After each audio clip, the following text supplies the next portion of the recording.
ఈరోజు రాష్ట్రంలో ఉన్న అన్ని పార్టీలు కూడా తెలుసుకోవాల్సిన బాధ్యత, అదేవిధంగా నడుచుకోవాల్సిన అవసరం కూడా. పిఠాపురం వైఎస్ఆర్సీపీ నాయకురాలు వంగా గీత నుండి అక్కడ ఇన్ఛార్జెస్ మిథున్ రెడ్డి, పద్మనాభం గారు, ఇంకా పెద్దలందరూ ఉన్నారు. వీరందరూ కూడా జగన్మోహన్ రెడ్డితో సహా మందు మీద, అవినీతి సొమ్ము మీద ఆధారపడ్డారు. సుమారు దగ్గర 2 కోట్ల మందు పిఠాపురాన్ని దొరకడం జరిగింది. అదే నిదర్శనం. అంటే వైఎస్ఆర్సీపీ ఎలక్షన్ చేయాలన్న నినాదం జగన్మోహన్ రెడ్డి గారిది ఒక మందు డబ్బు ఉంటే అయిపోతుంది, దానికి తిరుగులేదని ఒక ఆలోచనతో వైఎస్ఆర్సీపీ పార్టీ పనిచేస్తాం. వేళ పవన్ కళ్యాణ్ గారు ఆయన కష్టార్జితం సినిమాలు చేసుకునే సంపాదన, వేరే సంపాదన ఆయనకి లేదు. అదే జగన్మోహన్ రెడ్డి గారికి గంజా వ్యాపారం, లిక్కర్ వ్యాపారం, ఇసుక మాఫియా, మట్టి మాఫియా, రకరకాల వ్యాపారాలు వేల కోట్లతో ఉండి ఆ అవినీతి సొమ్ముతో పిఠాపురం నియోజకవర్గాన్ని ముంచేశారు.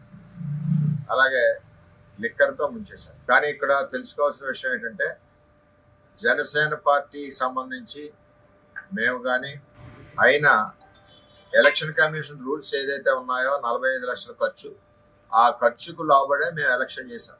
నిజంగా చెప్పాలంటే మా ఖర్చు అదే. మేము ఎక్కడా ఎవరికి మందు ఇవ్వలేదు, ఎవరికి లిక్కర్ ఇవ్వలేదు, ప్రలోభ పెట్టలేదు.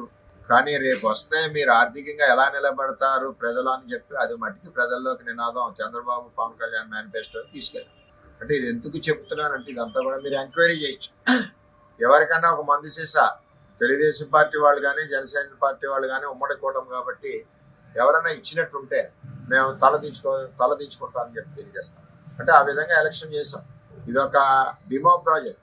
పిఠాపురం నియోజకవర్గ ఉమ్మడి అభ్యర్థి పవన్ కళ్యాణ్ గారి ఎలక్షన్ ఈ రాష్ట్రంలోనే ఒక డిమో ప్రాజెక్ట్, అంటే పైలట్ ప్రాజెక్ట్.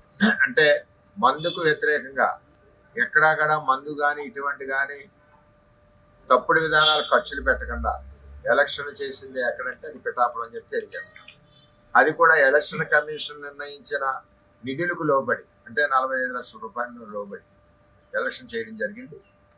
ప్రజలందరూ కూడా చాలా చక్కగా ఏదైతే మేనిఫెస్టోను గౌరవించారు తప్పితే ఏమీ ఇక్కడి నుంచి ఉమ్మడి అభ్యర్థి నుంచి ఏమి కూడా పిఠాపురం ప్రజలు ఆశించలేదు. ఈ లైన్లో వెళ్ళి పరిస్థితి ఈ విధంగా పిఠాపురం ఎలక్షన్ మేము చేసాం. చేత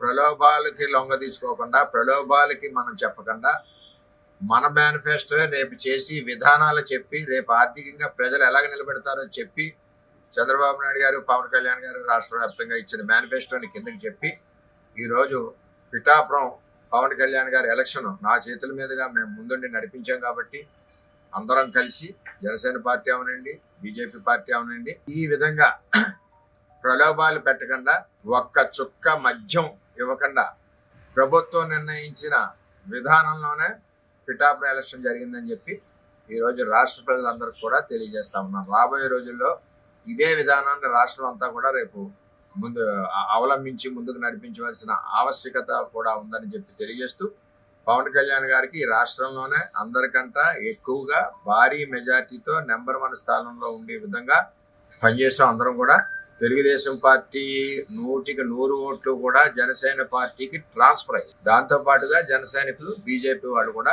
కలిసికట్టుగా ఓటు చీలకుండా పనిచేయడం వల్ల భారీ మెజార్టీ పవన్ కళ్యాణ్ గారికి వస్తుంది. అది కూడా రాష్ట్రంలో నెంబర్ 1 స్థానంలో ఉంటారని చెప్పి తెలియజేసుకుంటూ, ఇక్కడ పిఠాపురం ప్రజలకి పాదాభివందనం చేయాలి. ఎటువంటి ప్రలోభాలుకి లొంగకుండా ఈరోజు పవన్ కళ్యాణ్ గారికి భారీ ఎత్తున ఓటింగ్ చేసి, అంటే ఓటింగ్ సరళ పెర్సెంటేజ్ చెప్పేస్తుంది ఎంత ఎత్తున. మరి ఈరోజు రాష్ట్రంలోనే అగ్రస్థానాన్ని నిలబెట్టడానికి కారకులైన ప్రజలందరికీ కూడా పేరు పేరున నమస్కారం.